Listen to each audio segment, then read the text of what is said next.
I love gift cards. I love giving them and receiving them. So if you plan on buying multiple gift cards for a ton of people as a gift, it can get a little expensive. However, if you are planning on doing that, you can purchase gift cards at a discount if you buy them in bulk. Hey guys, it's Justine with The College Investor, investing and personal finance for millennials. And one of the tricks that I found on saving money with gift cards is buying them through discount online retailers. So discount gift cards work by people selling unwanted gift cards to online retailers. And a lot of times what these retailers are doing is they are selling them at a discount.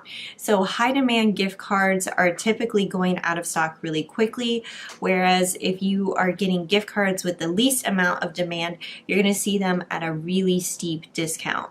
But oftentimes when you are using these discount gift card sites, most times you are going to receive those gift cards in the form of an email or an electronic gift card. So you're not actually going to see a physical gift card in the mail unless there is an option to do that otherwise. So you're going to have to get creative with how you present these gift cards if you are doing these as a gift. So of course we scoured the internet to figure out exactly where you can buy these discount gift cards, and I'm going to start with my favorite one